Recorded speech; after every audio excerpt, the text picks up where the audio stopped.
Well, hello and welcome to this special edition of Chat Room presented to you by China Global Television Network. I'm Yang Zhao, CGTN's reporter.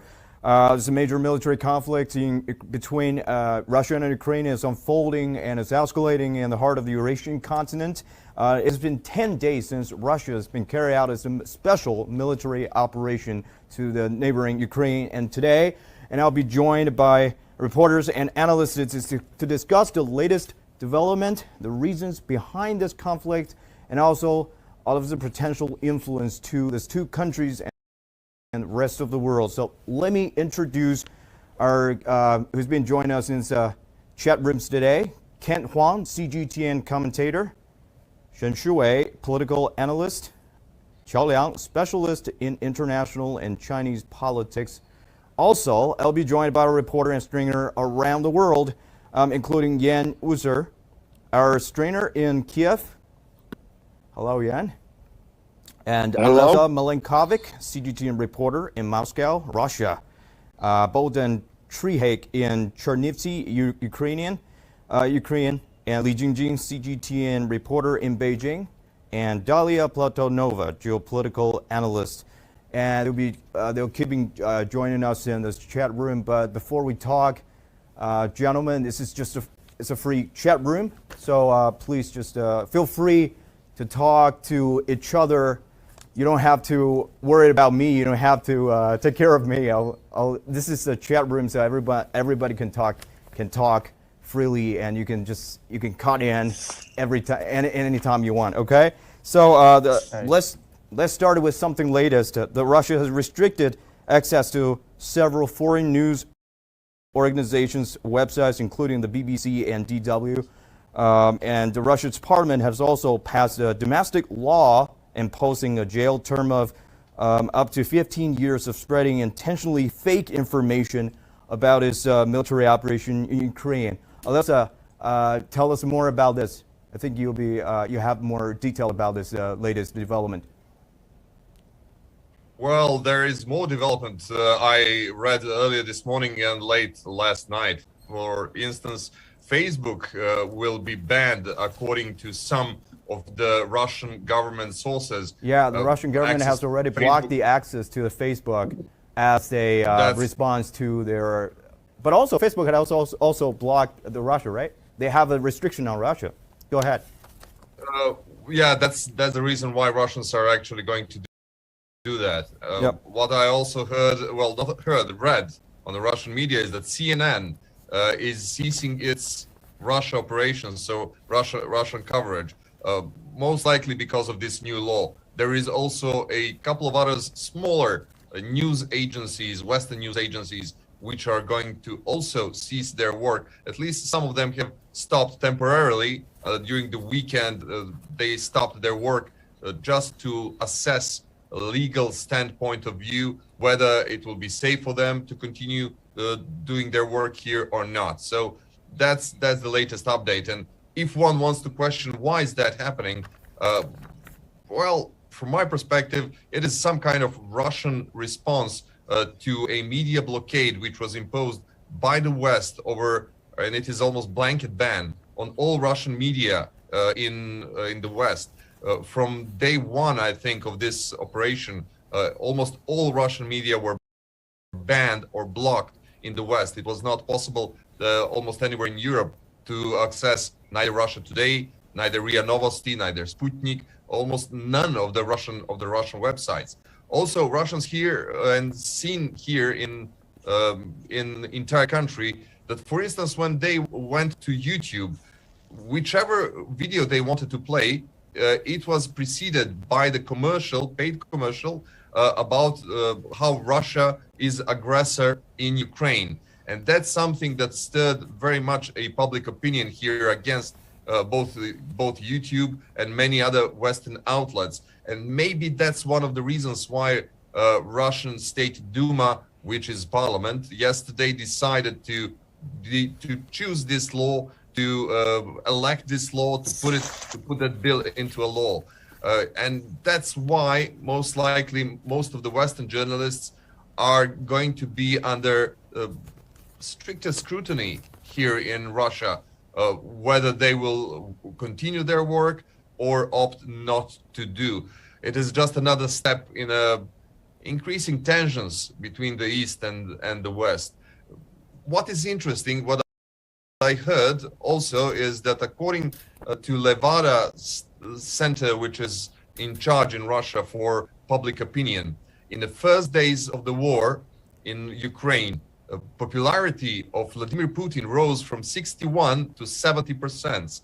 It jumped for 9 points within days.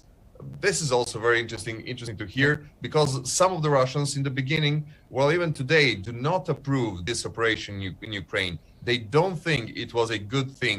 They think it should be, well, Ukraine should be left alone. Protests which were happening in St. Petersburg, in Moscow, show that.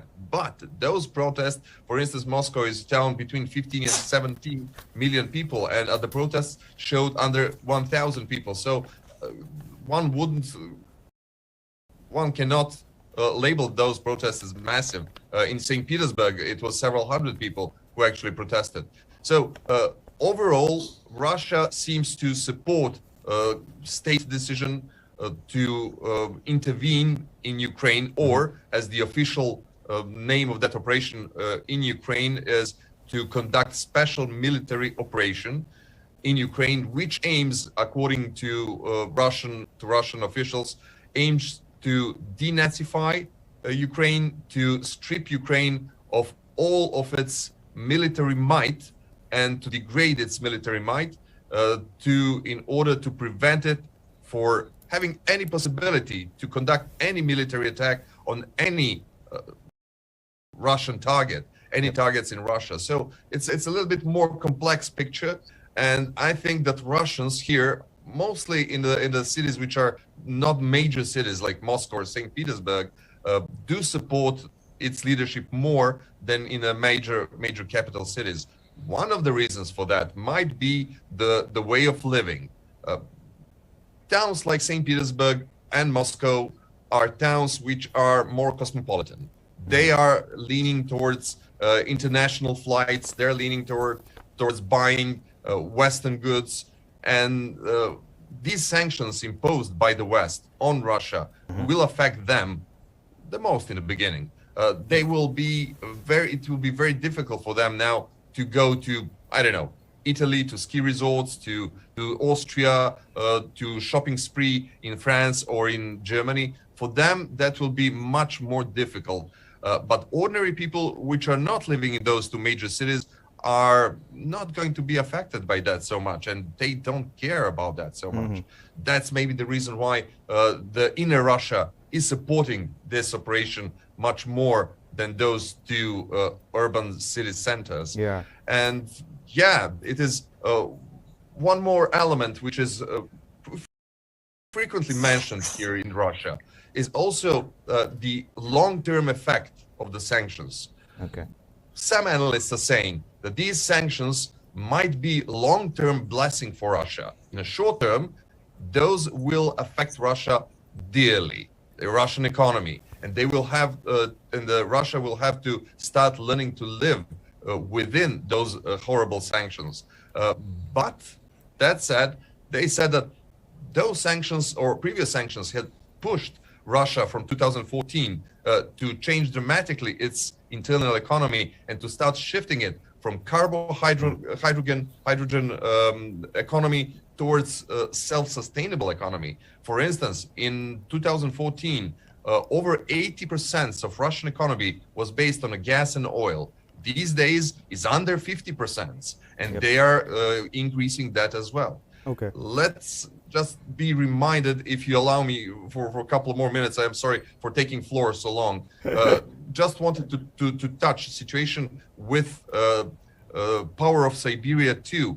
Russian media just yesterday announced that Chinese and Russian partners have reached agreement about construction of Power of Siberia 2 gas pipeline, which should connect Siberia gas fields to China, and which should deliver over 50 billion cubic meters of natural gas to China every year. So Russia apparently decided to start moving east much faster, on a much faster pace. Okay. And Okay, Alessa. considering that Yeah, Alessa, I only know around that 40 you're. countries. Yeah, Alessa, because Alessa just yeah, like we talked before we started the show. Alessa only have like 20 minutes to talk to us. So apparently I'm he want to using all take 20 every minutes. minute of that. Yeah, but let's turn to somebody else. Let's turn to somebody else. It's a sanction. You mentioned about us. You mentioned about latest developments on this the social media ban, and you also talked about sanctions, the influence on this ordinary people in Russia. What about other people? So what do you think about this the sanctions? There's a lot of sanctions that's been put on this Russia right now. What do you think is the impact it will be bringing to this country? Ken? Well, we just we just discussed about the law, the new law, yes, just approved in Russian Federation, right? Sorry, Ken? About media, yeah.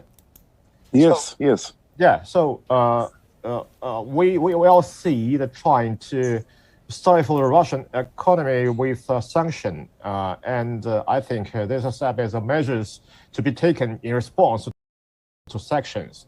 So if we look at the new law, according to the new law just approved in Russian Federation, so for knowingly false statements of 1.5 million rubles, probably equivalent to $14,300 or up to 3 years in prison, and for calling for sanctions against Russia will be punishable by up to 3 years in the colony. Yes, colony is a special prison in Russia. So I think this is a very strict measures, and this normal reaction from the Russian side, I think. Yeah, Yan, hi. This is Yan from the Kiev, and we. Hello. Yeah, hi. I want you to maybe you can just start with a little bit of introduction about the situation in Kiev right now, and also I want you to share some insight about yourself about this, how social media, the role of social media has been played in this conflict. Can Yes, of course. I was just. It looked like you were still going to say something. I apologize. Yeah. I'm at the moment in downtown central Kiev. I've been here so almost past 10 days, and things been really wild, to say. It's not something I expected. I came here last week, like beginning of last week, to cover the situation because there were Russian Federation forces, on the border with Ukraine. I couldn't imagine that they will cross over and I will be under fire in Kiev. It's not that I wouldn't come, right? But it's not something you expect. On last Wednesday, there was a full life. The Kiev was full of life. The restaurants were open. People were laughing. Everything was like in any other city. And then on Thursday morning, we woke up and everything was just vanished, right? And everything was different, abandoned, like from a movie set, literally from a movie set. And nobody here expected that. And I can tell you right now that since it's not breaking news anymore what is happening in Ukraine, I can tell you right now that this was the first night I personally in central Kiev was not under fire. So the ceasefire is ongoing, right? So the ceasefire is ongoing. According to their second round of the peace talk, they say they're going to have a ceasefire and taking that time to establish the humanitarian corridor. So is this ongoing?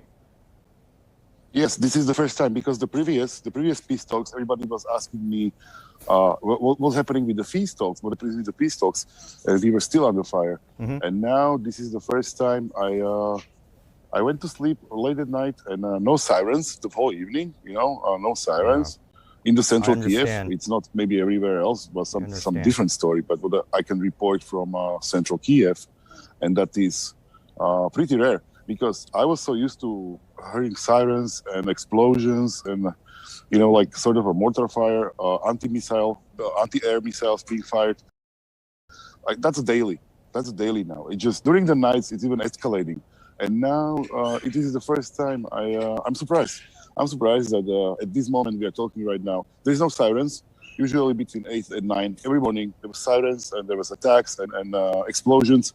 So I think the peace talks finally are taking a course here that I can report from the ground, and it's a complete opposite of what was happening past days, because there were peace talks, but they were still fighting. And I don't think you can have peace talks and landing rockets at the same time. It's kind of contradicts itself, right? Is there any development on the? Is there any more further details about how long will this ceasefire last? Alesha, do you know anything about this? How long? Or Yan, have somebody told you that how long will this ceasefire last? Like maybe 3 days? No, I 4, 5 days? was researching the information because I'm also working with some humanitarian organizations, and I'm providing information for their safety. So I'm really following, but I'm following like what is happening in the Kiev region. And I was told that the peace talks, the ceasefire, can last longer than today, which I certainly hope so, because Kiev needs to breathe. I mean, it was impossible for many people to leave Kiev. There are no humanitarian corridors.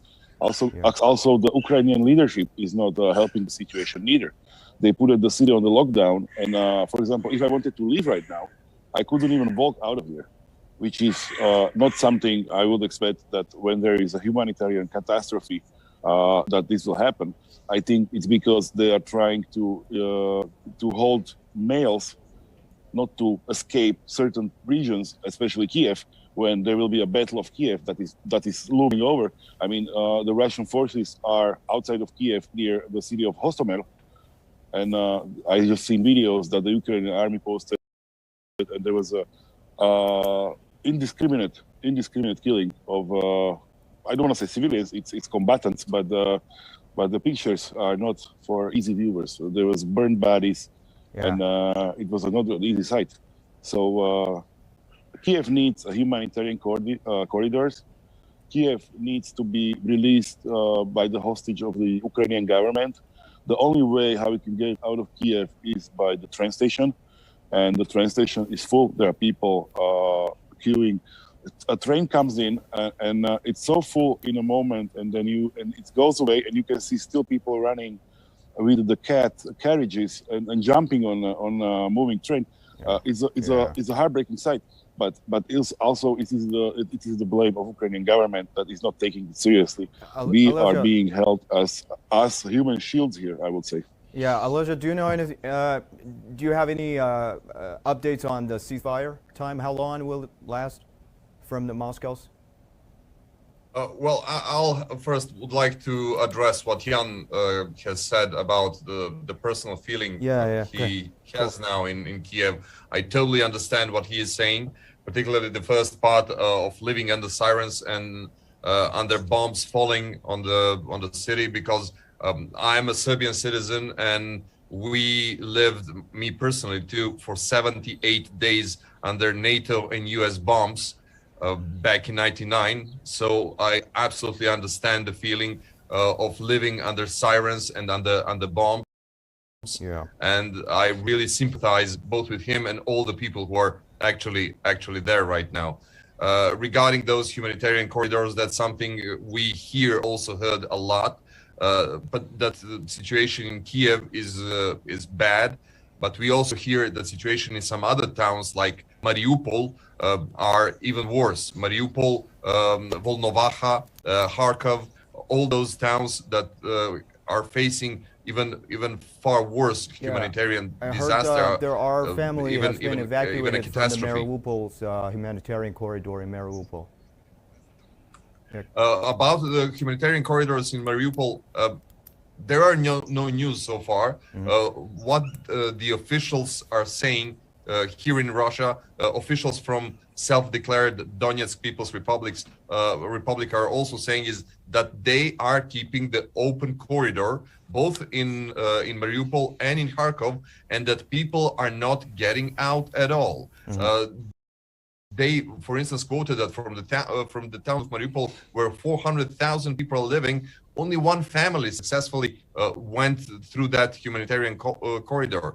and that's something really strange. And maybe it goes along with what Jan has said, that there are maybe some people in those towns who are actually holding civilians as a human shields. That's not something we can independently verify, but it is really strange not to see people going out. But that said, we are seeing some footage from Kiev, for instance, where people who actually, for instance, I was watching one Western TV crew who was fired at when they tried to leave Kiev.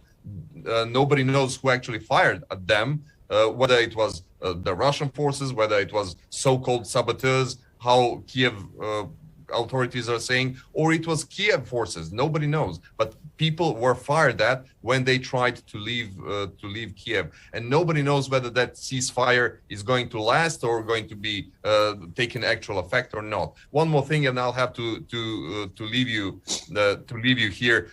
We hear that the operation, particularly in the south of Russia, is not put on hold, but severely slowed down because of the weather.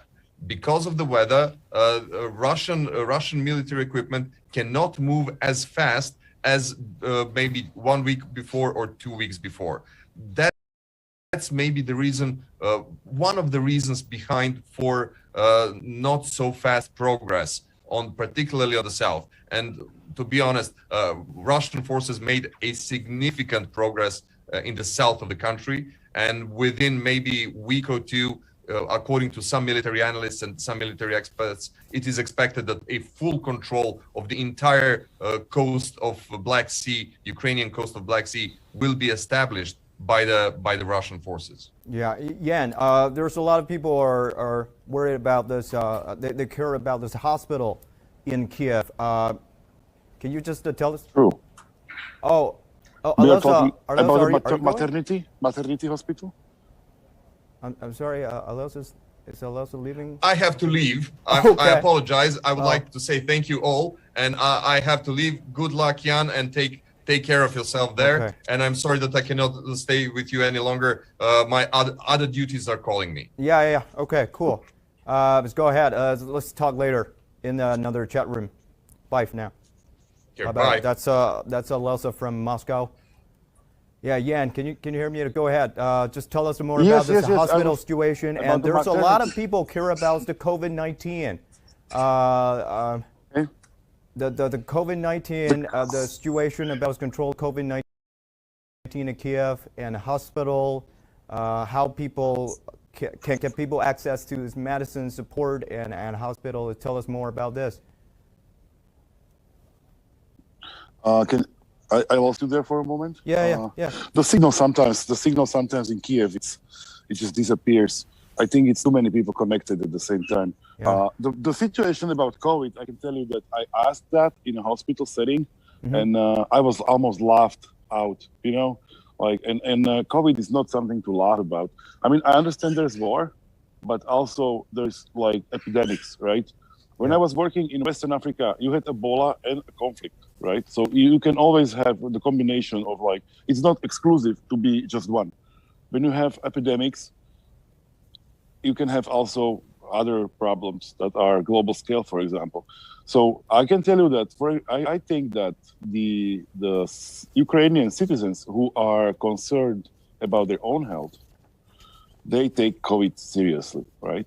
But the authorities, it's for them the COVID, it's gone. I mean, it was replaced by the Russian Federation aggression. That is the new COVID for Ukraine now. Nobody mentions COVID. Nobody cares about COVID. I mean, you have still signs of wear masks while indoors, right? But nobody is forcing that. I mean, it's completely different. Like, I'm coming from Slovakia, where we have tough rules about going to public places, shopping or whatever, to slow down and scale down the spread of the epidemics, especially with the Delta variant. It was killing a lot of how to say, the services that are provided by the medical emergency that and the ICU wards were killed off by the Delta. And it was a bottleneck. So it came to a point that there were people who needed the breathing apparatus help by the hospital setting. and they couldn't get it because there were not enough anesthesiologists. And this was just a couple months ago. This was December, right? Mm-hmm. And now we are here, and the COVID it doesn't exist.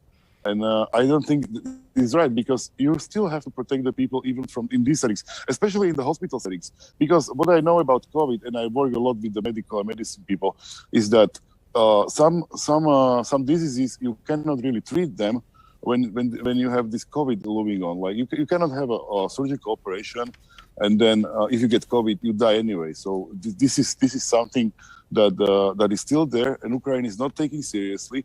I mean, there are no measures taking place. It was literally replaced by the aggression.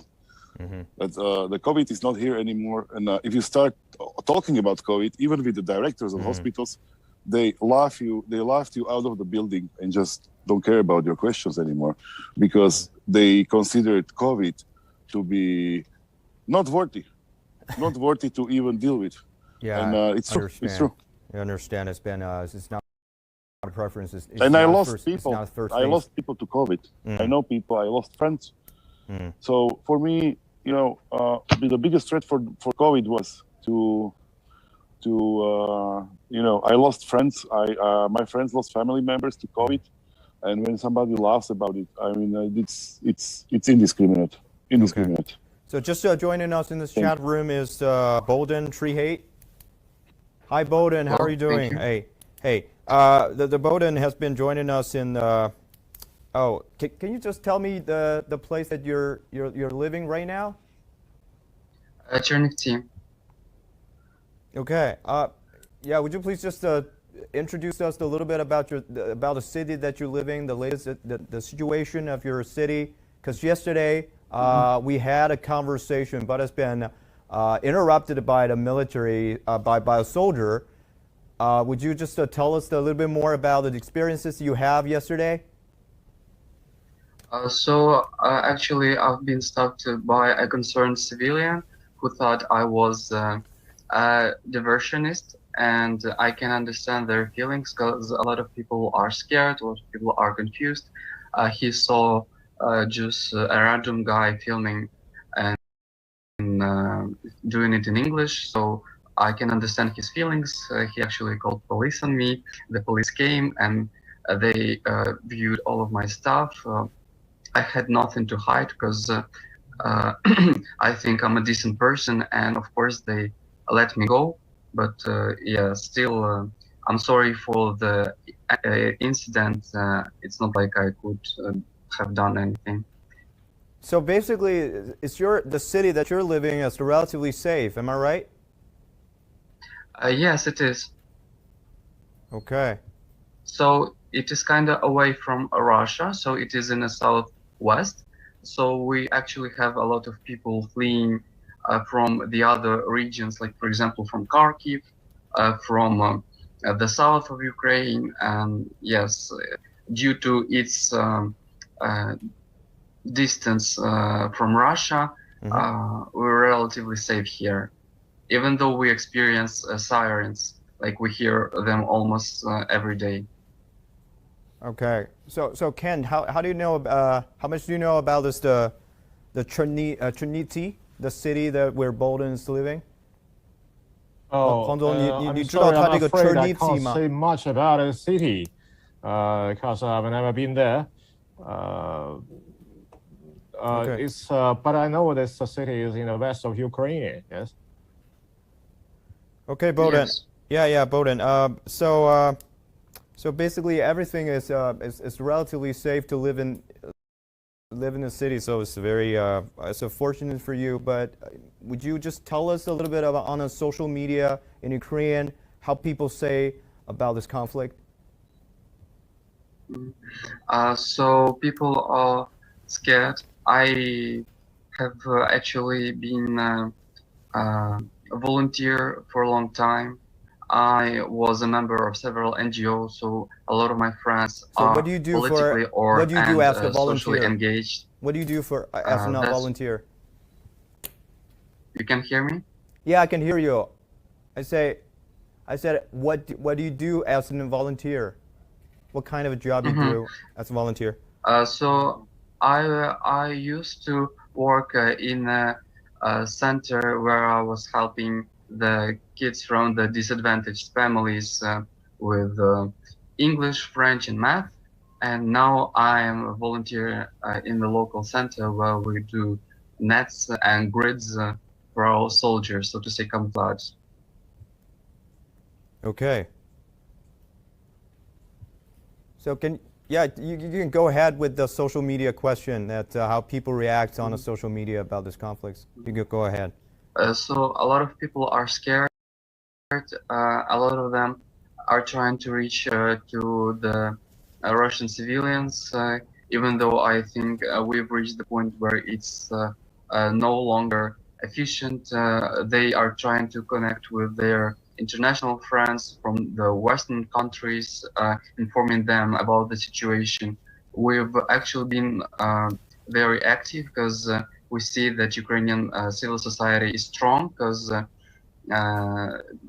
according to the data from Privatbank, this is the major bank of Ukraine. We've donated 1.5 billion of Ukrainian hryvnias to the army, and that's only from Privatbank. So a lot of people donate from other banks. That's only for the comparison.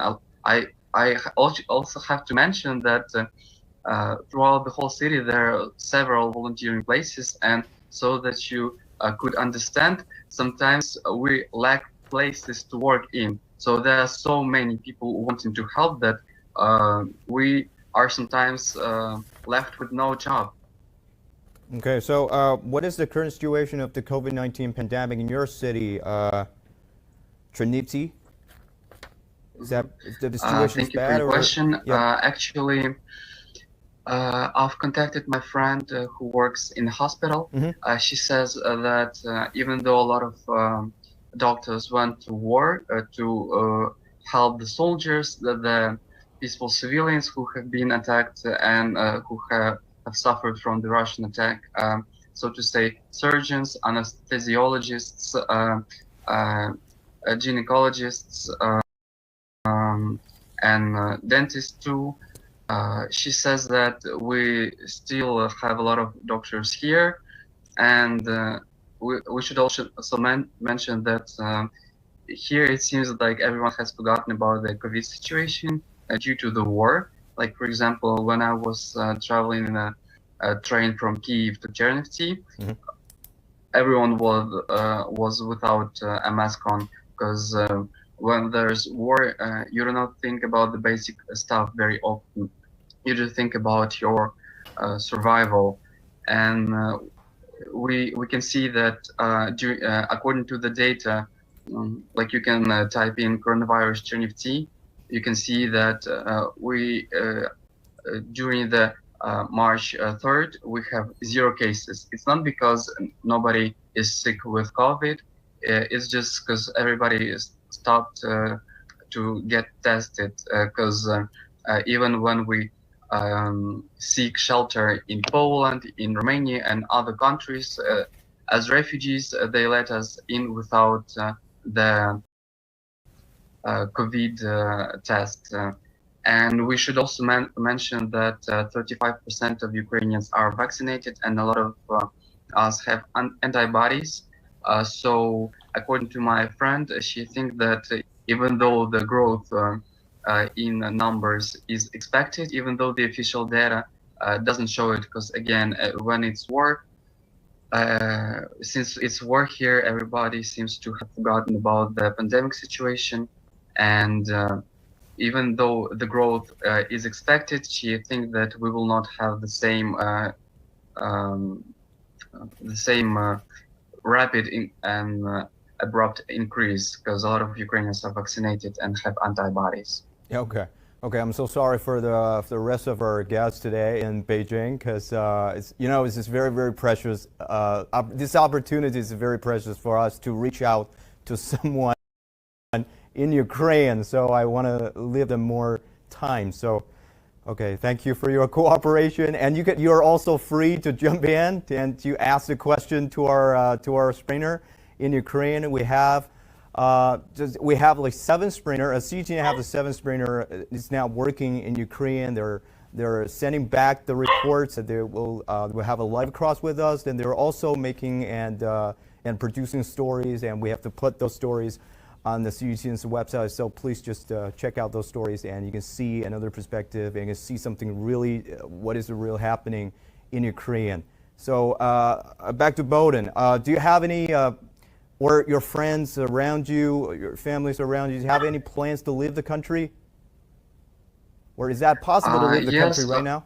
According to our state border, thank you for your question. According to our state border information, there are actually not that many people on the border right now, because according to the Organization of the United Nations, more than 1 million of Ukrainian citizens and residents have already left Ukraine. So we actually had huge lines on the border. But now the situation is different, and basically if you want to flee, you can. There's, in my city, Chernivtsi, there is a free bus that transfers people from the train station right to the Romanian border, because we are bordering Romania here. Okay, so our director, we can have I don't know if we have a map of Ukraine you can show to our viewers. That's how far from the Bowden cities to the border with the Romanian, right? Mm-hmm. Okay. Yeah. Yeah, if you have the actually, picture, you can show them. Mm-hmm. Mm-hmm. Go ahead. Okay. You want me to show, or you were talking to the organizer? Oh, do you have a map? Do you have a map? Is that? Yes, actually I do. I can. Because lots of us here in second. China, we didn't know the geography of the Ukraine. We didn't know how far. We didn't know where those cities are locating. I don't know. It's not visible. Okay. Can I share the screen if I? There's no worry. I'll let my colleagues, our team members will try to find out the map. No worry about that, okay, Bowden. okay. Yeah. Mm-hmm. I just want you to be safe. Mm-hmm. Okay, now we have another guest. Hey, Jingjing, how are you doing? Hi, Anja. I'm great. Can you hear me? Yeah, I can hear you. I can hear you. Right. So now we have like, can you see everybody, Jingjing? Yes, I can see everybody. Yeah, we're I hope we're in all of you can see me. Yeah, we're just in the conversation with Bowden, who is our CGTN strainer, who's right now in Ukraine, and we just to talk with him about the life right now in Ukraine. And it's very fortunate for him to live in a city which is relatively safe now. And we're talking about if he has any plans to leave this country. Do you have any? You want to talk to him? You want to say hello to him? Hi. I'm sorry. What's your name again? My name's Jingjing. Hello, Jingjing. My name is Bohdan or Bohdan. Both are fine. Oh, are you safe? Thank you. I'm safe. It's we cannot say that it is fully safe here, because Russia may invade anytime. We experience sirens on a daily basis, and we have increase in prices, even though Ukrainian government said that it is illegal, and I've actually did a complaint because it is not legal to increase prices during the wartime. But yes, it is not as dangerous as in Kyiv, the capital of Ukraine. Yeah, as Jingjing joining us in this chat room, I think it's just it's time for us to restart this conversation on social media, because Jingjing is it's a YouTuber, it's an internet influencer, and also our colleagues who work for this new media team. So you have observed on what's happening on the internet after this this conflict, this outbreak. So I think this is also this topic that everyone could involve to talk about, is the role of the social media has played in this conflict. Because yesterday we talked in the chat room about this is the first time for us. I mean, the media has played a critical role in the war in the past, But this time, it's the first time that we witnessed this, the social media has played a very major role in this conflict. So I want to hear the opinion from all of you about this issue. Jingjing, can you maybe we start from you? You share with us your observation, your opinion. Yeah, so first, excuse me, because probably the internet connection, there is some lagging. I hope you guys can hear me well. First, I think on the global international media coverage sphere, I think the voices are mostly one-sided, I think. But if you go to social networks like Twitter, you will see different kinds of voices. And these voices is first is from the West. Of course, everybody is in solidarity with people in Ukraine and also with the ordinary people in Russia.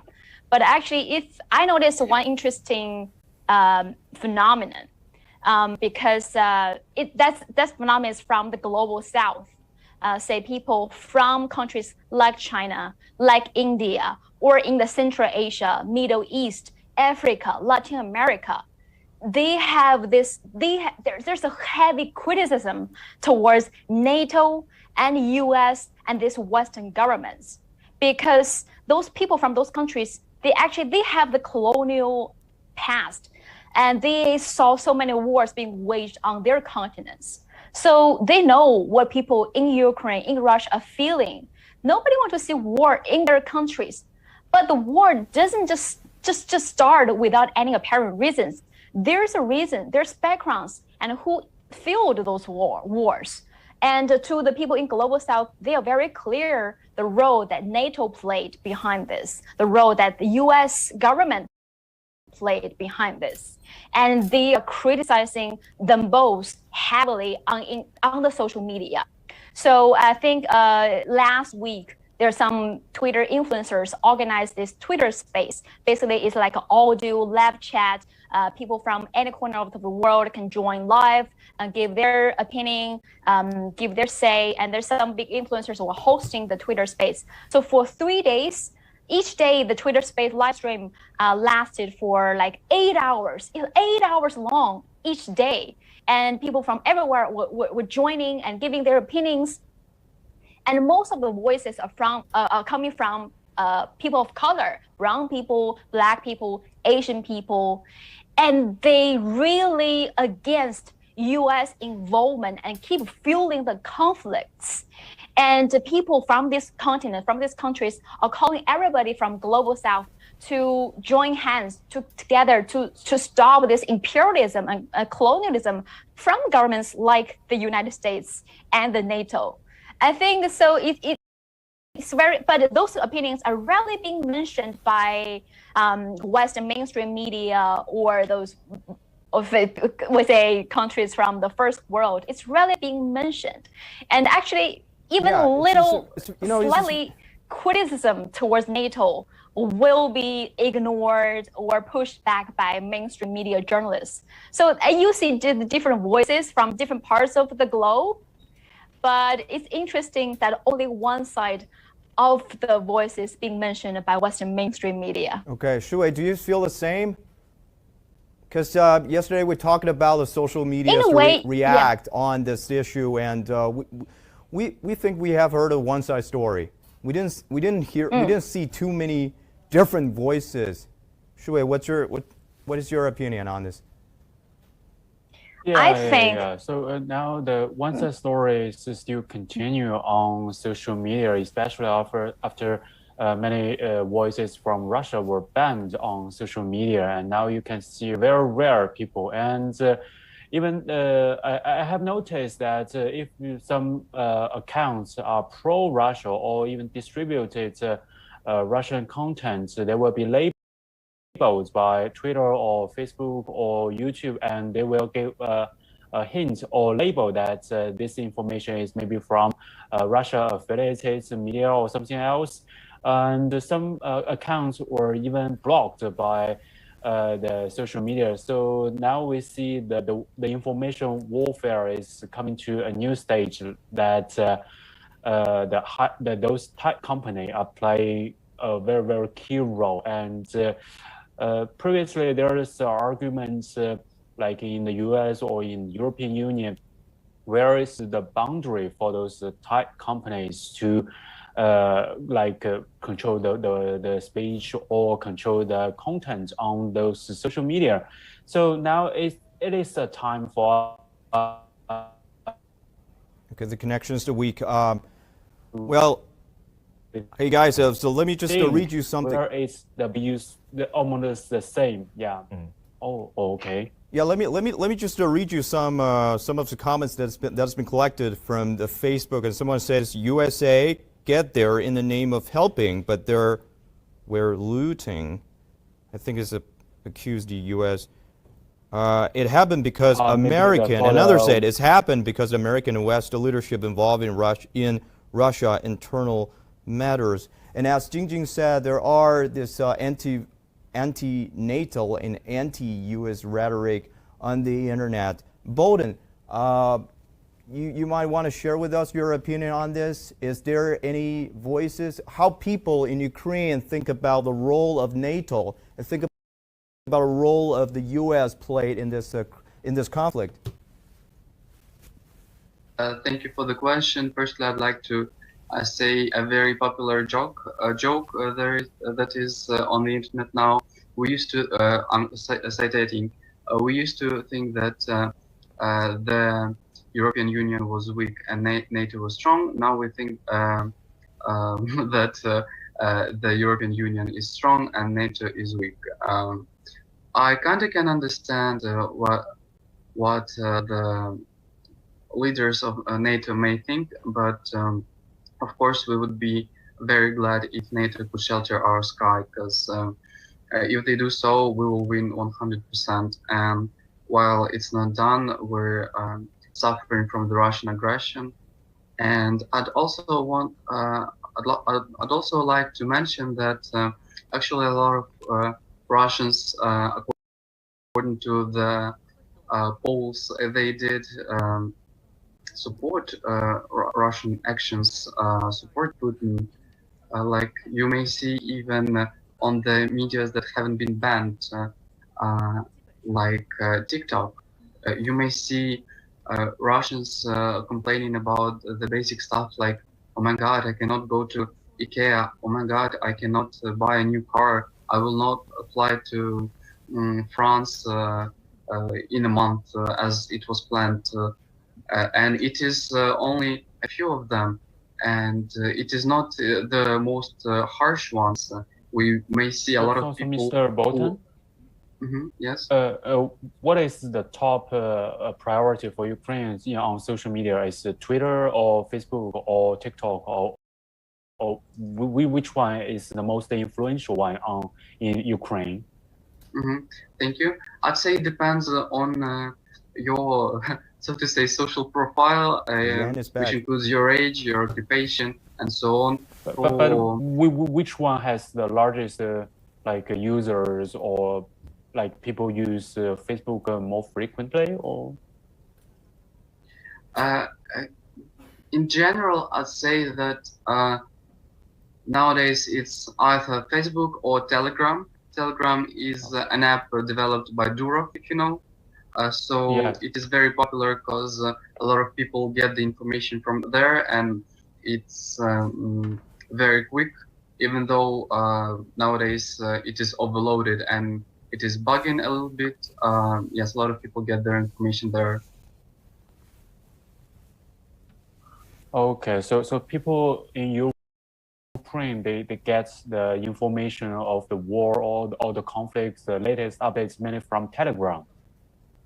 From Telegram, from Facebook, because a lot of most of Ukrainian state services like Ukrainian border control, SBU, so to say, the service of security of Ukraine, have their main pages in Facebook and in Telegram, so people learn the information from there. Yeah. Okay. Yeah, thank you. So Yan is Yan, Thank you for joining us again. We were just talking about this, the social media, the role that has been played in this conflict, and my colleague Jingjing has just say she's been watching some of this anti-NATO and anti-U.S. post that has been posted on, I think it's in Twitter, right, Jingjing? Yeah, it's on Twitter. It's on Twitter. Very strong opinion, like, yeah. Yeah, there are a strong opinion of this. So we were talking about how Ukrainian people think about the role of the NATO and the role of the U.S. in this in this conflict, based on the social media or the people around you. Yan. Oh, sorry, I apologize. I can tell you that in Eastern Europe, I would say that there is a split of the society that is in between East and the West, and it's not geographical only, but it's also philosophical. So there are people, I would say half of the population all around Eastern Europe, whether it's Slovakia, Poland, Hungary, Ukraine, Belarus, that are blaming EU and NATO for escalating this crisis as well, because as we know that the EU was having talks with Ukraine in 2014 with the revolution, and that actually was the fall of the government of President Yanukovych, and since then 8 years passed, and there was no progress to anything. So it was fake promises. It was fake promises to Ukrainians that if they change into more open, transparent parliament democracy, that they are open in the EU with wide arms. And as you can see, 8 years passed, and nothing is done. Nothing really happened. So this is also the blame on the EU. On NATO, I wouldn't say, because for me, I am considered a war photographer, but it doesn't mean I'm a war analyst. So I wouldn't know about the NATO agenda anywhere, really. But what I can tell you that I see in the war in the Middle East with the offensive of Mosul and ISIS fighting, we have seen NATO, bombarding civilians indiscriminately, and not even any reports anywhere about that. So I can tell you that the news I seen on the ground, not political analysis, let's say, it's a quite different story than what you see in traditional media. So I believe that people know this by now, because it's the age of information, where it's, of course, a lot of fake news, but also a lot of truth out there. And I believe that if they really wanted Ukraine, if NATO wanted Ukraine, and if EU wanted Ukraine, they already have them, right? It's you don't see 10 years passing through and nothing is going on, and it's just fake promises. So I would imagine that people on the ground, they feel betrayed, and these big institutions, these big players on the world stage are just playing with Ukraine again. That as we see now, is killing people, and I'm not surprised that the people feel betrayed and blaming them for the escalation. Jingjing, do you think the public opinion has been a new way of weapon to go against Russia? Exactly. That's why I'm really against this very unbalanced, biased, one-sided report, the opinion on the majority of Western mainstream media. Because first, before I continue, I want to explain that I'm not taking either side in this Russia-Ukraine war. I don't support any either side, and I'd rather just take a look at the background, what led to this war, and analyze it. And only by recognizing the reasons that led to the war can we avoid another war like this. And of course, only the ordinary people in Ukraine and Russia are suffering from this. But let's take a look at behind the scene reasons. And right now, if you took a look at the Western mainstream media, which is basically one-sided views. Of course, they are portraying Ukraine as the biggest victim. Of course, they are, but they are also villainizing people in Russia. And now we see many Russians, ordinary Russians, that have been living in other countries for decades, now just being attacked for no reason. Their restaurant being like destroyed for no reason. This racism attacks is dangerous because now across the world we have like Russophobia, and ordinary people in Russia and in Ukraine have nothing to do with their government's actions. Neither do their cats or trees. So ordinary people in Ukraine, in Russia, shouldn't suffer from this racism attacks, this demonization. And another reason I think this one-sided one-sided opinion on the mainstream media, Western mainstream media, is very dangerous because there's a term called atrocity propaganda, and that comes from an event famously known as Naira testimony, and it was called the greatest lie during the first Gulf War, because Naira, a Kuwaiti girl, was given this false testimony at the United States Congressional Human Rights Caucus. And she claimed she witnessed this crime done by Iraqi troops. She saw 300 babies being taken out from the incubators by the Iraqi troops. That's horrible stories convinced American public to support an invasion in Iraq. And a few months later, George W. Bush sent U.S. troops into Iraq, and now we see millions of people being killed, millions of people being displaced, the country being destroyed. And you know what? A few years later, the testimony was being proven is totally made up. But that horrible story convinced the global popular opinion that we should do a war. We should do something. We should trigger more war because that's our justification. They are doing horrible stuff, but it's not proven.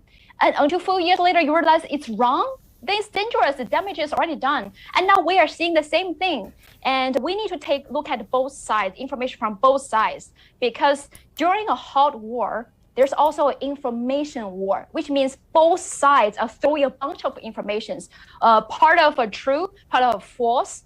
Just like a few weeks ago, we saw the Zelensky claim that Snake Island was the soldiers of Snake Island was killed, and before they were killed, they shouted F to the Russian troops. And a few weeks later, the Russian claim, well, you know what, actually the troops were surrendered, they were not killed. And then they were also arguing why the Zelensky is still in Ukraine. And I'm not saying either side is true, because those information, those proof cannot be verified by individuals like us. Both sides could be saying truth and both sides could be lying to change public opinion into supporting one side. So I think it's important that we stay rational and look at the information from both sides. And then we can make a conclusion by ourselves. But right now you see the media from Russia are being banned, and any criticism about NATO is being banned. I mean, that's not right. And it's a dangerous signal because you're only seeing one side of information, and there could be truth, could be false, but you don't know. And then we probably could be led into another dangerous situation like the Naira testimony, the greatest lie of the history. We've been lied to before, so we are seeing another war in our century. I think all of us should stay rational, look at information, clear our minds, and make a conclusion by ourselves. Don't be fooled again. Yeah, and I want to hear the opinion from other guests today. But before that, let me just read you some more CGTN comments. There's a lot of people who leave the messages to us. Okay, let me see what we have. Stop fighting, please. May peace can be better, more at all world. Okay, and that was okay. And another wishing for the peace resolution. He said peace and order must be maintained in Ukraine. It happened because American and West leadership involved in Russia internal matters. Oh, we read that. We read that before. All right. Okay, everybody. What do you Is there anything you want to talk about? You want to share about the things? Okay. The one situation of the international public opinion needs to be changed, but it can only be changed through the long-term economic development. Only when a country's overall strength reaches a balanced level can there be balanced public opinion. Of course, news reports that deliberately distort facts against journalistic morality, but it happened. It happens. So some media still said it's our information, although we indicated a source of information in our report that happened just yesterday. When CGTN report that about that President Zelensky maybe wasn't in Kiev now. Some Western media said that that our report now actually is not. We just use the information from Ukraine and Russian some Russian media. Yeah, I watched that. I watched that news. Liang, how do you think about this? Sure. I actually have two things to add on to both comments made by Jingjing and Mr. Huang.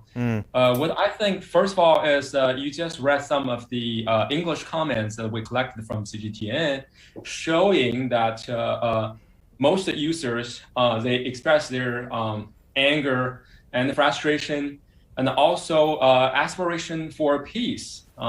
This is most important. But also, I noticed earlier today that many Chinese users on the Chinese news apps, they're also talking about how can we get peace? Okay, so how can we reach peace? So this is like a global concern. Also, we can see the shared common ground, the shared fate of human beings, that we want peace first. We don't want to see violence. We don't want to see death of civilians. And we don't want to see people's life being reshuffled and just being up and downs and just really terrible. And in addition, I would like to add that the mainstream US media, some of the mainstream US media, they act like warmongers. They're just pressing the White House to start a war.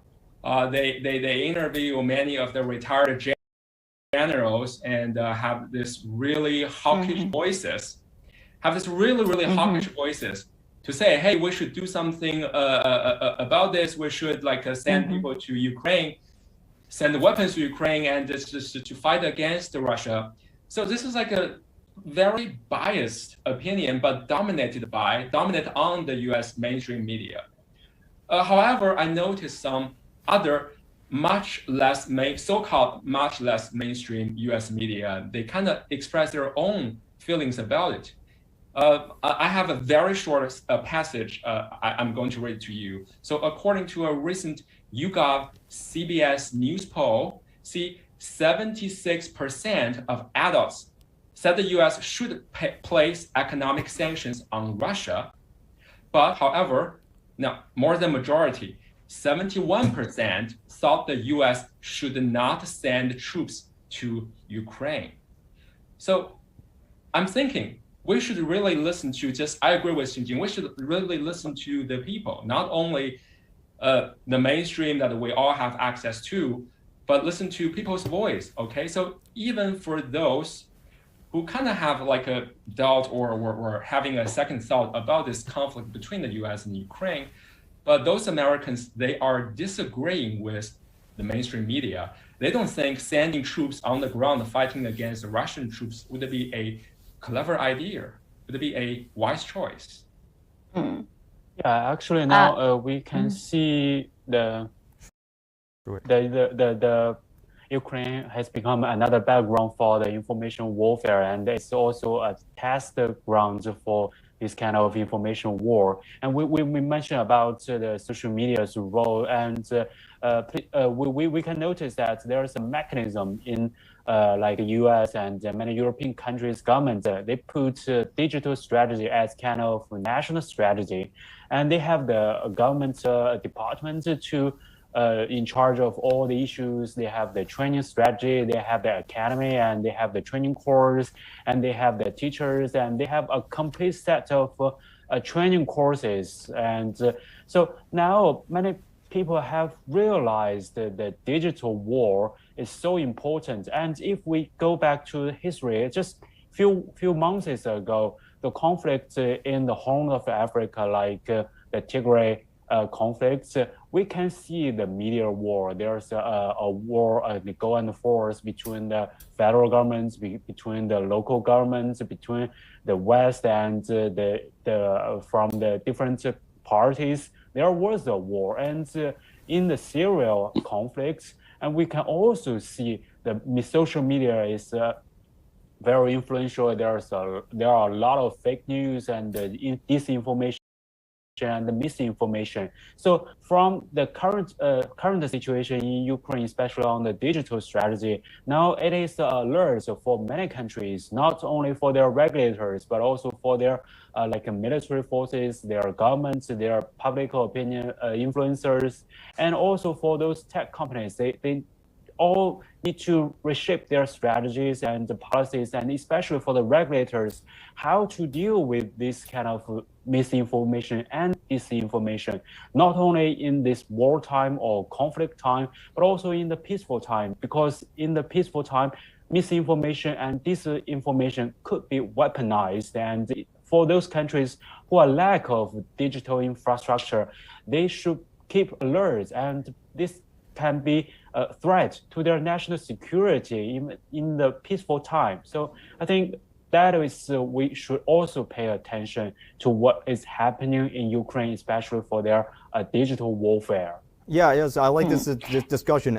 Junjun, let me just give you some more ingredients for your references. That we have some more comments coming from this Facebook and other platforms. As Jessica Smith says, anyone going to talk about blaming Russia? This is such a one-sided conversation. And there's another comment say there's no anti-Russian feelings in USA. Okay, and Jessica Smith replied, this isn't true. I live in the Western world and Russians are being treated no differently. Any Russians I know are ashamed of what Putin is doing. We love Russia, but do not agree with Putin as an individual. Okay. Good to know there are a lot of ordinary Russians in other countries and not seeing racist attacks. But this is what I'm saying is I see dangerous signals. Remember in 2020 when the COVID-19 broke out here in China, first they blamed Chinese, and then 2 years passed, we recovered, and we're still seeing racist attacks towards any Asians. If you're Asian, we will attack you, push you into the subway station. That's happening because you are fueling into the anger towards Russia.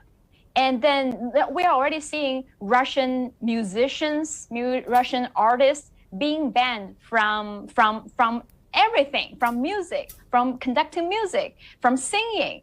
Russian teams banned from joining international games. This is a dangerous sign, and it will backfire in 1 or 2 years. And also, Qiao Liang earlier mentioned some of the journalists from the Western media are basically just warmongers. Indeed. You know, just this morning, I saw a tweet from a BBC reporter in the Middle East. He posted an image, and that image is instruction for individuals how to make Molotov cocktails, and where to throw at the Russian troops, or the weakness of Russian troops. I mean, that's promoting violence. And also all those Western countries are sending troops, weapons, lethal weapons to Ukraine. If you're really anti-war, if you're really pro-peace, you should negotiate for ceasefire, not to give more lethal weapons, let them kill each other. And you just sit back saying, okay, I support you mentally, but I will give you as many dangerous weapons as possible to let you kill yourself. Jingjing, I think And Yan no, has something to that's say. only going to cause more ordinary Ukrainians being killed. Yeah, Jingjing, I think Yan has something to say. Yeah. Yeah, Our trainer I in love the Ukraine, conversation. please say, please, yeah, say. It's the conversation it's really how the conversation should be, that you should look at on everything, and I love what the people are saying, but I just wanted to add on too many things, but just on one, because this is streets of Kiev. You know, what we've seen in Kiev is that we now have a security situation in Kiev where the Ukrainian government is not controlling part of their own city. There are people who were given weapons. I don't know where they got it, but they are like mafia thugs that are creating checkpoints and can just shoot you. You know, can just shoot you indiscriminately. They don't care if you're Russian. You know, I was actually jumped last Saturday, a week ago. Yes, I was jumped by some Russian saboteur hunters, and they almost killed us because they were thinking that we are going to take a military base in Kiev as we were standing in front of the gate. And I will try to get the CCTV camera footage of what really happened. Even the Ukrainian army was pointing guns at them. And, you know, this is just, and who are these people? They have sirens. So the peace talks is over. Who are those people? You know, there's no badges. Like, at least if you look at the proper trained or instructed forces, they have some insignia, or you can see the type of camouflage they're wearing. Or now in this conflict, they have armbands, right? So with these people, I mean, at least you can identify, like, okay, like, you don't go to Russians, they have the red band or the white band now, and or the yellow band, and they can still shoot at you, no matter if you're a journalist. Our car has written TV on everywhere, from the top to bottom, and we still are considered Russian saboteurs, because the paranoia level here in Kiev is so high, but nobody looks at the real problems, that there are children, 17-year-old, 16-year-old children with Kalashnikovs and three days of training. We are going to die for Kiev. Of course, you can do that. It's not a problem. But you have to understand that what are these kids going to do when there will be unmarked journalists or children and families escaping from wrong direction? Imagine that this is the control is it's lost. It's lost. And in parts of Kiev, people are writing me like, "Can we get out, Jan? Can we get out? Can you tell us a route that we can take today? I want to take my family out. I want to take my parents out. Jan, please tell us." And I don't know. If right now I want to go out of Kiev, they can shoot me. And it will be the Ukrainians. And it will be not the Ukrainian army. It will be some random people who are taking the security into their own hands. And it's, I would say, people kicking in the free for all. And I will expect looting and things like that is unrelated to the conflict. It's just like local, regional power grabbing. And the Ukrainian government is not saying nothing about that, is doing nothing about that. They just control parts of the city they are interested in, and the other parts of the city, I mean, if you are not from there in a way that they don't know you, like you live there, like you were born there, and they know you as a kid, right? And they can just shoot you. I mean, I've seen videos when they grab the guy from a car, and punched him in the head, and after that he started running, and they shot him, and they said it's a Russian saboteur. And I'm like, okay, you want to kill a Russian saboteur when it's Russian saboteur, and you have some proof. It's your own decision, but please be sure you shoot the people that you claim that are shooting. I mean, you could have, like, if it's a saboteur, I mean, why you beat him on the street and then shoot him when he's running, when you can restrain him and, I don't know, find out who he really is? It could be a guy from a block away, but you don't know him, so you just shoot him. And this is nothing to do with war. This is just pure craziness. Yeah. So Bodo, you does want that to share mean with us? part of the Kiev has lost the control and take over by gangsters? Yeah. True, that is true. Yeah. I heard Even about they are that. shooting. They also shoot on like escaping people. You know, it's not just like the journalists are target always because they want to control us everywhere. Yeah. But this is, I heard, like, because I connect with all, you know, people. I go to train stations, we exchange numbers. They write me on Telegram, and I'm asking like, oh yeah, did you manage to get out? Like, and or there is an attack, somebody explosion. They know somebody is there. I'm writing them. Are you okay? What happened? Can you tell me? I'm trying to find information. And even Ukrainians are afraid that if they go like out of Kiev, and some of them they tried going north, west, east, south, and just going in circles for half a day, and were said like we are being shot at, like maybe not directly, but even indirect fire can kill you, you know. So it is turning into a complete chaos, and the Ukrainian government is doing nothing to stop it, and they are not reporting about this, and this is their own citizens. I'm not talking about some random accidents with journalists who are pushing it too far, because they're vultures. But you know, this is just people who try to escape, and that's why I mentioned earlier the human shields are here. And I mean, I couldn't imagine this is the size of the city of my own country. Slovakia is 5.5 million. That is Kiev or Nairobi, and you know, I couldn't imagine that you just lock these people in and put people in power who are not in your control. They are not the army. I mean, the army has a commander. You know, when I see Ukrainian soldiers, I see like, okay, maybe I can just, you know, talk with these people if I approach them properly. And there is a and they say no. And there is a commander. Then I talk with him, and then maybe there's another commander. They call, and we can just go and shoot. But with these thugs, let's say, really mafia thugs that are, you know, getting weapons, creating their own rules and regions, and putting up tires and blockades, and there is no leadership. You can't just come there like ask like, okay, you reckon I get the permission? There's like, yeah, you have to get the permission from commander. And where is the commander? Nobody knows. Nobody knows. It's a bunch of bodies with weapons, and if they decide they kill the you, future is really worrying.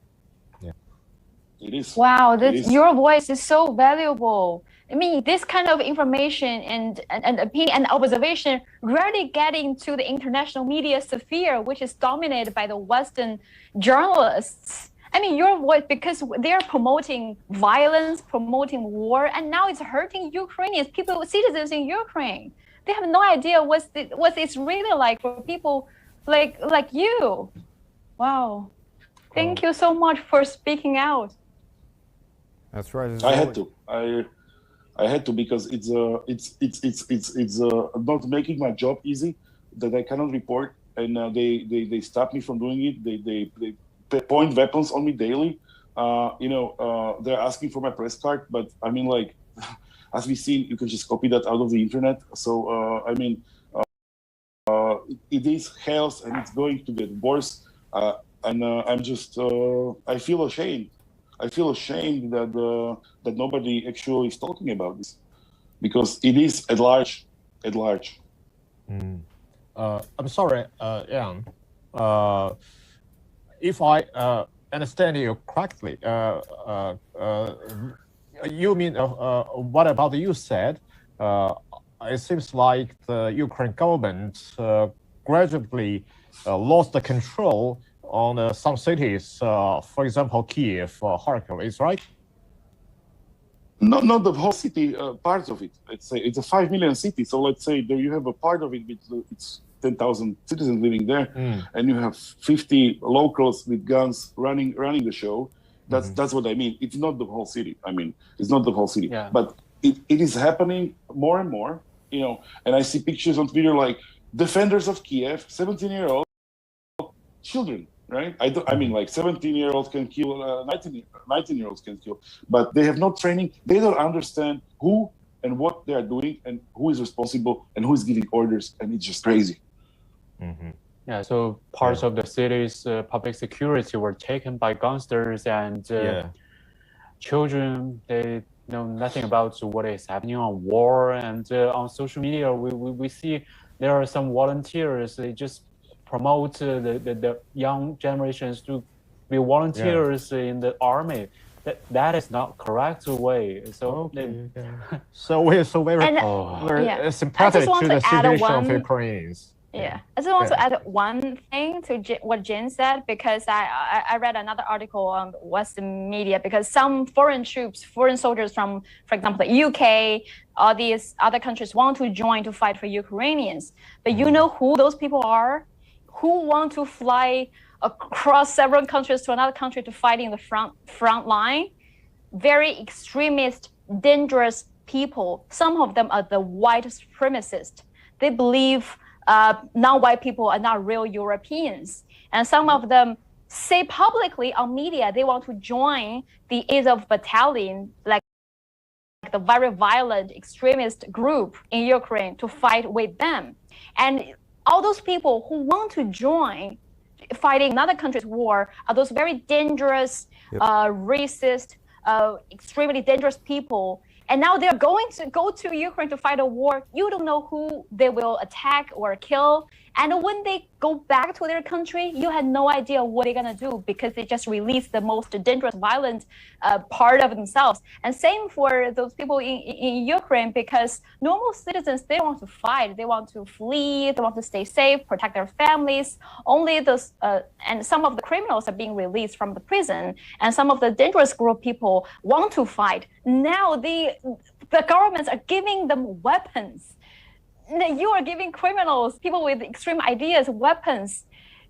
That's, you will see a very dangerous consequence. That's right, the situation. We see this in Syria. We see this in Syria. The same thing. They release these crazy people, give them weapons, because it's easier to have these crazy people than the other crazy. When somebody is crazier, let's say, more insane, you will release the less crazier who were criminals, right? And you are like, okay, now they are not criminals anymore. Now they are freedom fighters. And that is just, it's not going to work. It's not going to work. May I say something? Yeah, Bowden, go ahead. Yeah. I say that, of course, it is not correct to give weapon to basically children who are not trained to do that. But we also need to take into consideration that based on identity cards that we found on the bodies of killed Russian soldiers, we see that some of them were only 18. So is this okay to send people who are only 18 to fight in another country? The EU troops do not do that. And I also wanted to say, from my opinion and opinion of most of my friends, why the EU and a lot of countries send troops to Ukraine. That's because they want to shelter us, because without all of the weapons that came from the Western powers, we wouldn't have managed to survive, because as far as we know, and everybody knows, Putin wanted to do the blitzkrieg in Ukraine, and we all know now that he didn't manage to do that. He wanted to take Kyiv by 3 days. He didn't manage to. Why? Because the Western powers have been helping us. Without their help, we wouldn't be all under Russian control right now. And we also need to remember that before that, Putin has been repeating. He has been repeating that they were just conducting trainings, that they would never enter Ukrainian territory, that they support our integrity, even though they've already occupied Crimea and created so-called DNR and LNR. What can we say about that? That Putin is lying, that their information is biased. How can we trust them when we know that nowadays they have banned Twitter, we have certain information that they have banned Facebook, YouTube, and now they're trying to ban Instagram. How can we trust media that are trying to control the information that is coming to their citizens? Like, if we know that they're trying to control the information, how can we say that their information is not biased? Then I'd say that we have information not only from the Western powers, but also from the powers that came out of the neutrality, like Switzerland. Switzerland has announced since 16th century it's been neutral, and now they have announced that they're no longer neutral and they're imposing sanctions. Sanctions are working because a lot of people in Russia do not directly understand how this war is touching their lives, and now we see the economical damage that is imposed in Russia. That's helping us to build a coalition around Ukraine that has been helping us since 2014 when the Russian troops invaded Crimea. We have also been aware that it is not the first scenario that Russia has done. Like, we have the same situation in Transnistria and Moldova, in Abkhazia, in South Ossetia. They have been claiming that countries having civil wars and their troops are just like what, standing by and protecting peaceful Russian-speaking population. It's not true. If Putin really cared about the Russophones Russian-speaking, he would have invaded like Turkmenia, when if you do not denounce your Russian citizenship, you're thrown out of your own apartment. And what we see now, that the cities where we have most Russophones, like in Kharkiv, in Kyiv, I am a Russophone myself, are under attacks, major attacks. If we hadn't been receiving the arms from the Western powers, all the military equipment, we would have been under Russian control by now. I just wanted to jump in really quickly because my battery is going to die and my hands are frozen. But I completely understand what you're saying, and I partly agree with your point. And we are completely sympathetic with what is happening in Ukraine, and it is not right what is happening in Ukraine. Okay, but with the age of the combatants, it's not just the age; it's the training and the structure. Because you know what happens. Like, let me put an example that one of your or my friends get killed by somebody who is on your side and nothing happens. This is what we are talking about. You know, it's there is a responsibility that the government has, not the people on the street. That if they control like who does what, especially when we are doing checkpoints, and blockades, and there are Ukrainians shooting at other Ukrainians, which I've seen. That's what we are talking about. It's the control that if you are having a safety issue and a security issue, you don't put up the people who are the less experienced and don't know what they are doing when they have no responsibility. What is the alternative? I understand that this is wrong, but what is the alternative? We have no other choice, because otherwise we would have been under Russian occupation by now. Those troops, of course, they are not well trained, but what can we do by that? If, according from your position that you all agree on, we shouldn't accept weapons from the West, we shouldn't form a territorial defense, so what should we do? We should negotiate. We've been negotiating with Russians for a long time, and you see what is happening now. They have invaded our land. No, I think we misunderstand each other. I didn't say nothing about not getting weapons from anywhere, even from if Mars is producing weapons and you're getting from there, it's fine. I'm just saying that the control and responsibility must take place. You know, it's about like the problem is that it's not your defense. It's not your defense. You have all the right to defend. If there will be 10-year-old children defending their mother from anybody, they have the right to do so. You have the right to protect yourself. You have the right to protect yourself at the measures you consider yourself to be equal. But we are talking that this is being allowed, and there are journalists being shot at for nothing, kicked, and stolen equipment by the locals who are claiming that are defending the Kiev, right? And this is the problem. Those are the looting troops, not the territorial defense. Those are different. Well, and there is also foreign people here, and it's hard to. This is the thing. Like when you have people with a weapon and a trench coat, you don't really see who he is, right? If you don't know him. So that's why we need foreign help, because we're not managing to do that on our own. Yeah, gentlemen, I want to introduce Dalia Platonova, who's been joining us recently in this studio. She's the geopolitical analyst. Hello, Dalia, can you hear me? Yes, yeah. Thank you so much for being with us today. Thank you for the invitation. Yeah. Thank you so much for being with us today. We have a great conversation about this the situation here in Ukraine. You want to start with your analysis on the latest development, and we also talked about a social media role in this conflict, and we also talked about the people in Ukraine, their attitudes to this conflict and their attitudes to NATO, the U.S., Russia, and Ukraine. You want to share with us your opinion on those latest developments? Yeah, sure. Thank you very much for the invitation. I was listening to my colleague, Bogdan, and I would like also to know the one geopolitical dimension of the conflict, which we need absolutely to keep in mind while we are discussing all the actual situation. This conflict is not clearly the conflict between Russians and Ukrainians. Well, during 8 years, we had a lot of difficult situation. We had difficult situation in Donbass. We had different ideological views.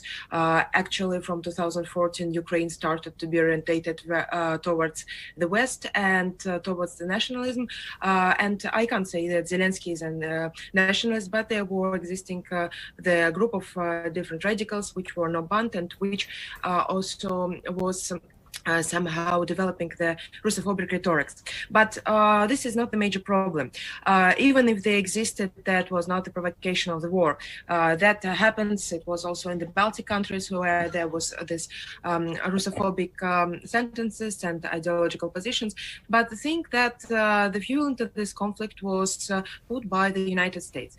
Actually, when we analyze that, and with the Western partners and the NATO, we can see which is the reason of all this action. Firstly, this is the total creation of the Afghanistan near Russian borders, and it's not good neither for Russia, neither for Ukraine, of course. And unfortunately, now two Slavic people are fighting against each other, and this is very bad.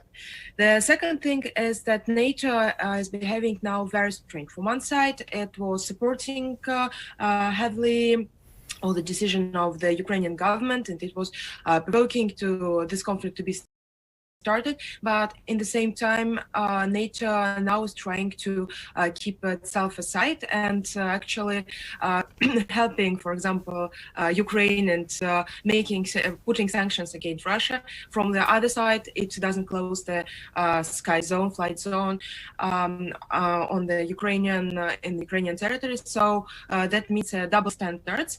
And actually, the factors that now, mostly all the countries of NATO, a lot of countries of NATO will try to send and will send the foreign mercenaries, also show that something is not very clear on the Western side.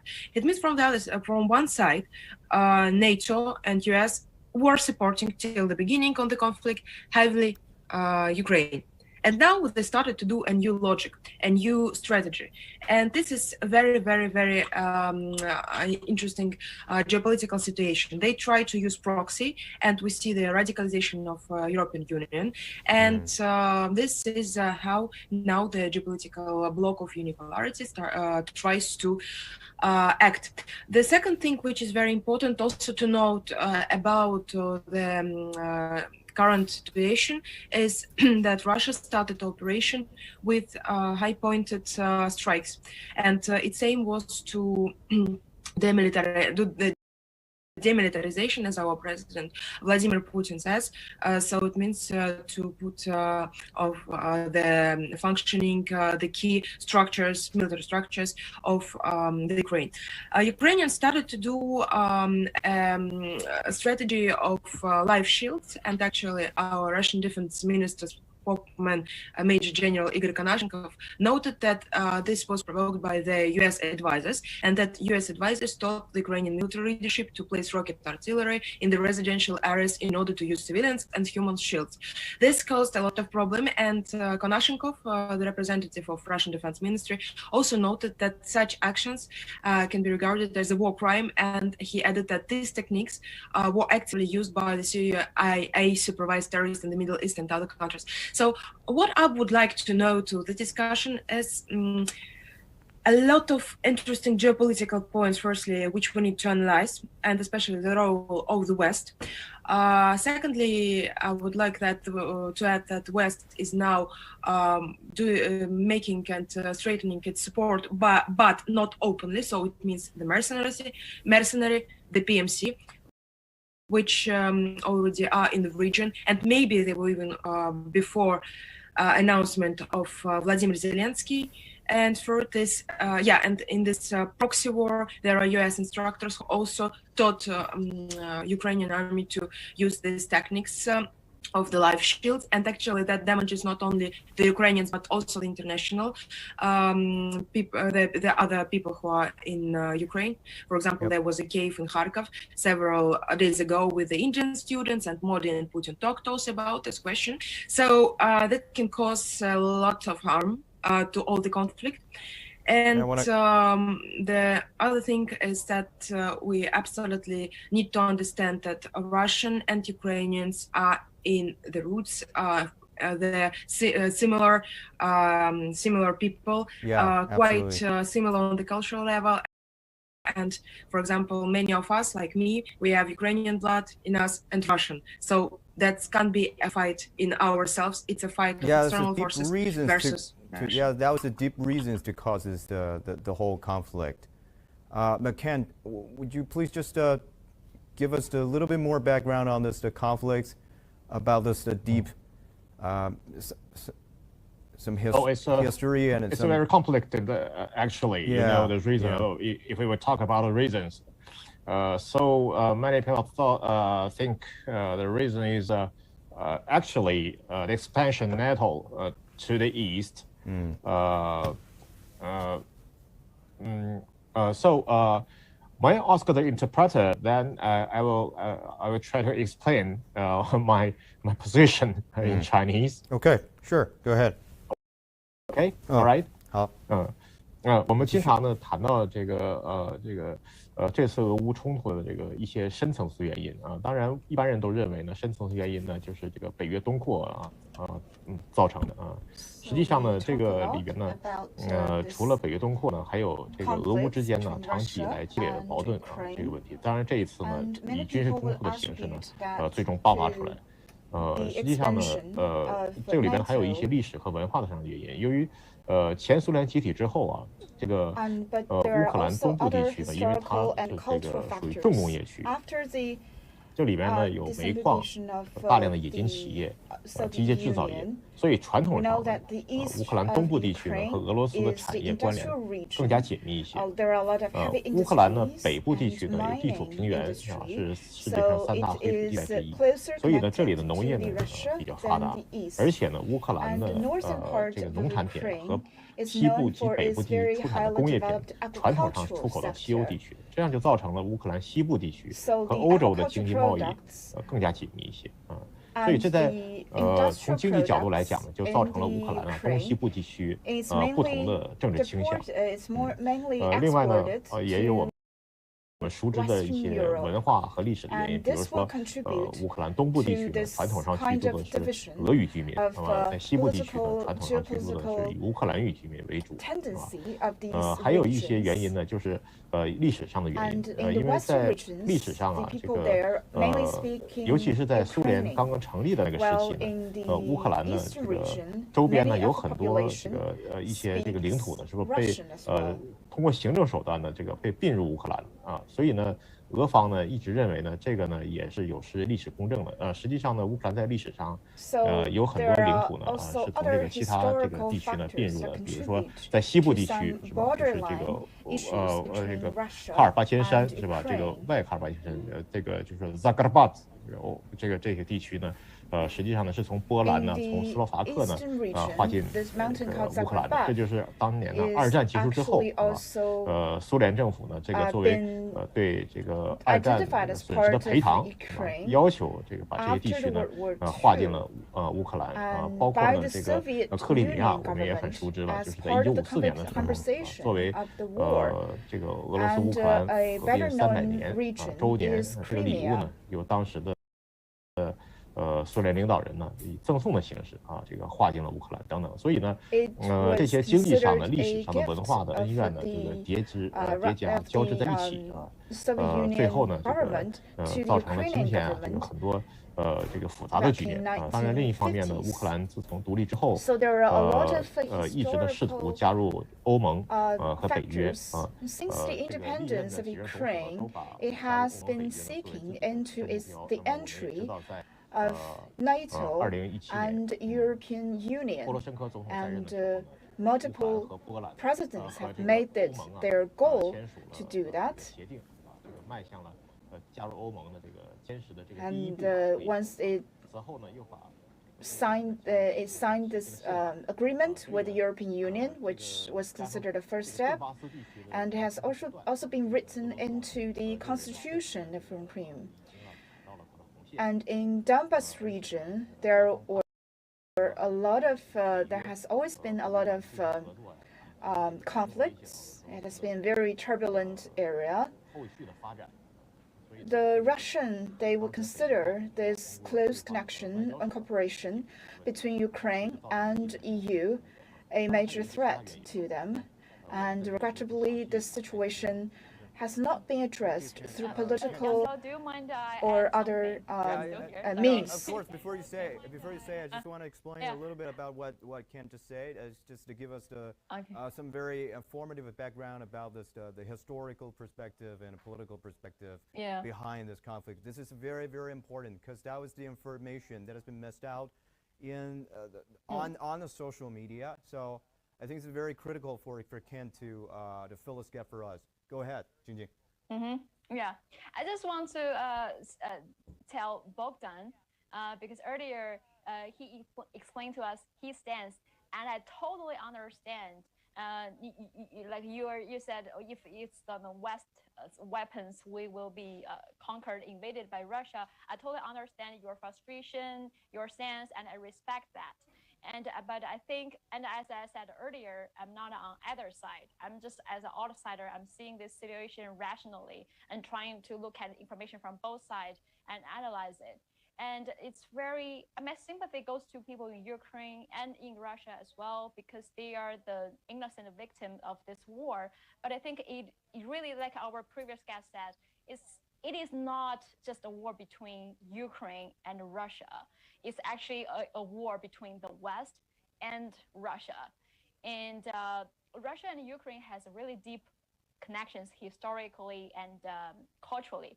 I actually talked to some Ukraine friends and Russian friends in China too, and they all said, "How can you ask me to choose which side I'm supporting? Because we have Ukrainians and Russians in my family, and some of my family members have 2 passports. We are very connected, and you cannot just, nobody can just decide, oh, like I support Russia, I support Ukraine."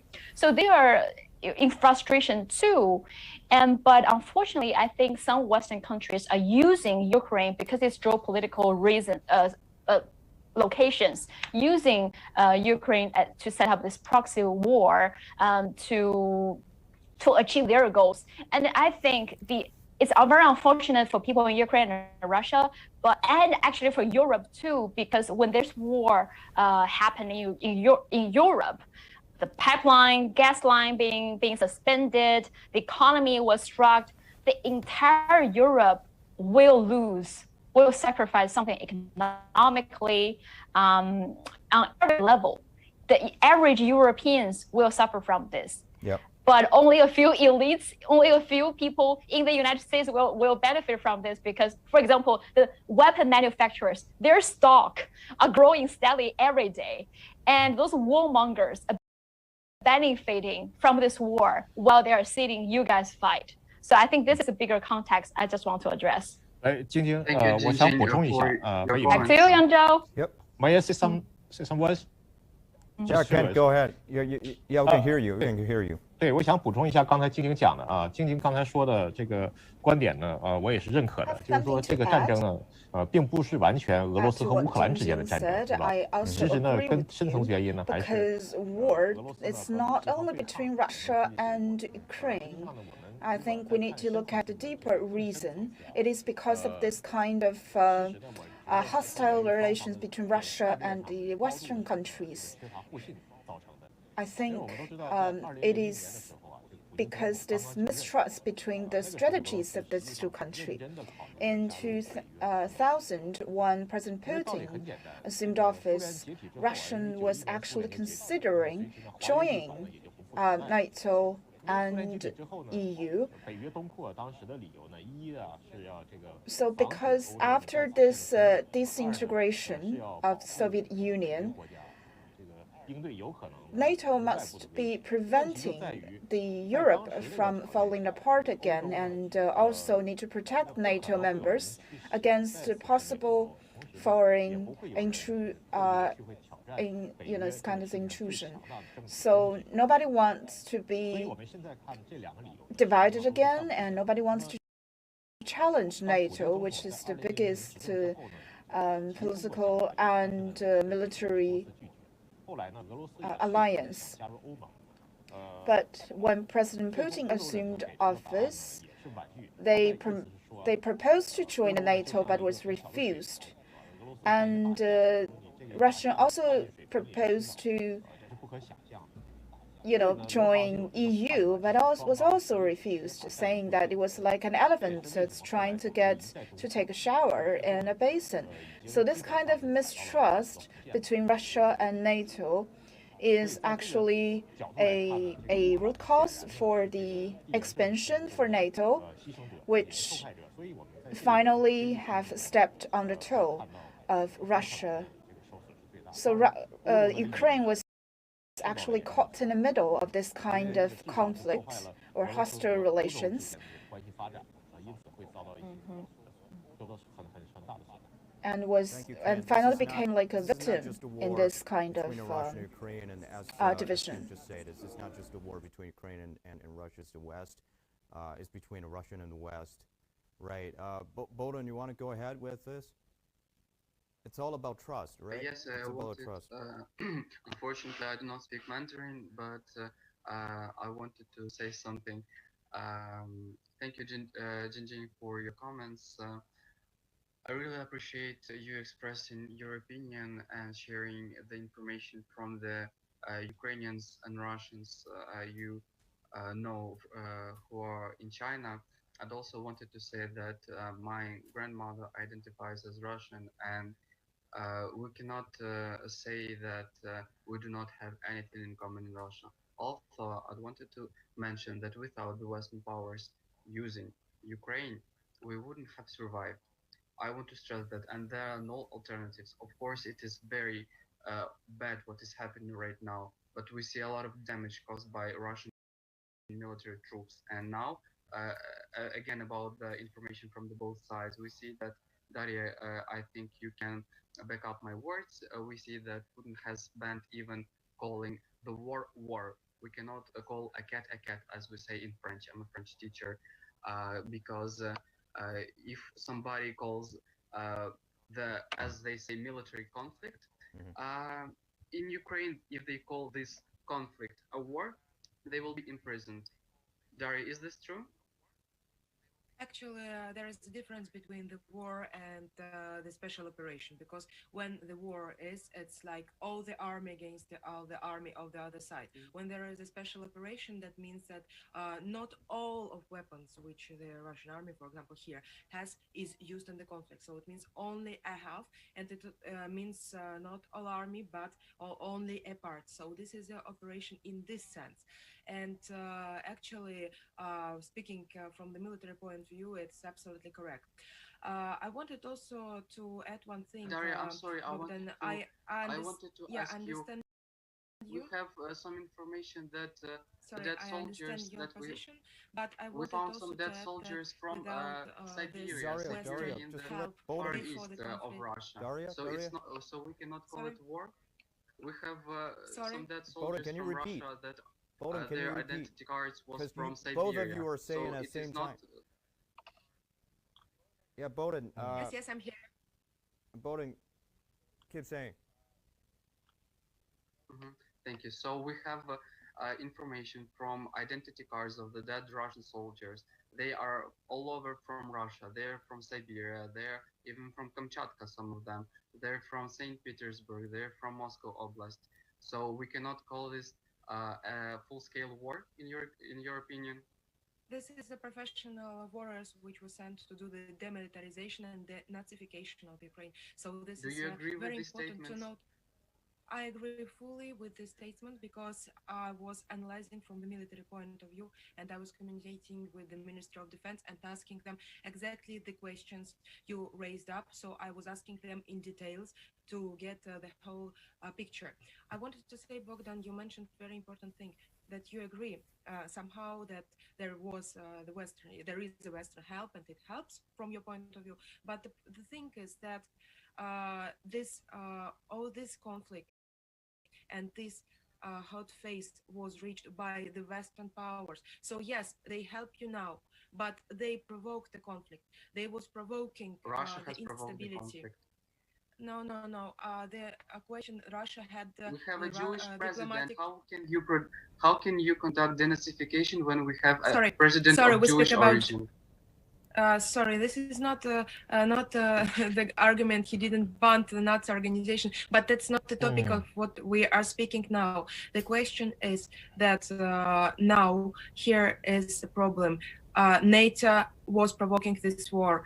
Ukraine was Zelensky till the end. You remember, he was trying to be a mediator. He was trying to be neutral. Putin was trying to be neutral. He was speaking with all the sides of the conflict. He was receiving Macron. He spoke with him 5 hours. He was receiving Scholz. And Zelensky was also afraid of this war. But NATO put a fuel into that. NATO was provoking. Who's invading Russia who? had. Did NATO countries invade Russia? No. We see that Russia has invaded Ukraine, and we see that it is completely not true, because Russia is the one who we should blame. It is not the Western powers. NATO has been protecting the Baltic states. Russia has been provoking Baltic states for the long time. We see that NATO is not one to blame. We see that Russia has attacked us. It is like victim blaming. We cannot blame victims for that. We can only blame Russia. We cannot blame Ukraine for what is happening. We cannot blame Zelensky. Thank you, Bogdan, for your analysis. Thank you a lot. It's important to hear your point of view, and I want to thank you also for that you're speaking and you're debating. So I really appreciate this, because with other colleagues from the Ministry of Defense of Ukraine, I didn't have a chance to speak. So for this, really thank you. You're a person to whom we can speak. The problem is that the Ukrainian army, what we need to note is that Ukrainian army was bombing the Donbas regions. In 2014, there was a referendum in Donetsk, People's Republic, and they have chosen to be independent. Nobody recognized this referendum. This is the other question of the time, and the problem is that after this, the Ukrainian army started to do the bombardings, and personally, Russian I have army started several to do people. the bombarding. We were protecting our territorial sovereignty. Yes, you were bombarding your own territory, absolutely, and you was Russia has been following the bombarding. Minsk. You didn't follow the Minsk Accordance. But what I want Russia to say follow the here, Minsk okay, Accordance? Bogdan, okay, here guys, one would second. like to speak. May I have a word? Sorry, I'm sorry. May I have a word? Interpreter, please help me. 请帮我把这个翻译成英语啊，这样可能可以正确的表达。我认为，我们现在呢，在这个讨论一个非常关键的问题啊，所以呢，我认为，我们是不是大家轮流发言比较好？尤其我觉得，在这样这个严重这个非常重大的问题讨论的时候，我们还是要尊重一下妇女，这个还是要。Because this is a major issue and we also need to respect each other, and we need to be gentlemen and probably let the ladies speak first. But and this is our goal to put those different voices together on this table. So you can express your things. Everyone can express their things, but because of this conflict between, and it's just what is happening in your land. And there's a lot of things that's been exploded out, and we can talk a lot of things. So, but just to express, just to. Yep. Let's listen. How to speak? How to say our ladies? Okay. Yeah. Guys, may I jump in? So we have a heated debate earlier, and I totally understand both of you because you are expressing your view from your point of view. I totally understand. So we don't need to argue. I know the reason that we brought you two and everyone here is that we can have a reasonable and rational discussion, exchanging views to better understand each other. So I want to, because Bogdan, sorry, you pointed out a point that your president Zelensky is Jewish. How can there be Nazification? Why is this not about denazification in your country? And I want to bring analysis from independent journalists from US that I interviewed several weeks ago, and several of them actually talking about this issue, and I'm not sure whether that can help you to understand. And remember, I'm not taking sides, I'm just bringing some analysis from independent journalists. For example, this US journalist, his name is Benjamin Norton. He's a United States citizen, he's American, and he brings out a fact. They had president of African descent. They have a black president, Obama. But does that mean there's no racism towards black people in America? And he said America is actually very racist. There's still a lot of white supremacists towards black people, towards people of any color. So having a president of particular race doesn't mean there's no racism towards people from his group. And then about the Of course. Nazis, and Nazis, and he pointed out because they were doing research, and there's I think the name of this Nazi group is called, what's the name? Azov Battalion, and it's only in Donbas region, and there are indeed a lot of Russian-speaking people being under attack, being killed. And this has been confirmed also by a French reporter based in Donbas for years. And she just went to the French television to give full detail what she saw. She saw airstrikes towards citizens in Donbas. That's from Ukraine government towards Ukraine citizens. She got all the footage, all the images, and at the end of the interview, she cried because years after years, she saw how civilians being killed, murdered by their own governments, and they were forbidden to speak their own language. They were required to their culture being taken away. And another source, a YouTuber, also a white guy from, I forgot his nationality. He's in the front line, like in the war zone, fighting with the soldiers.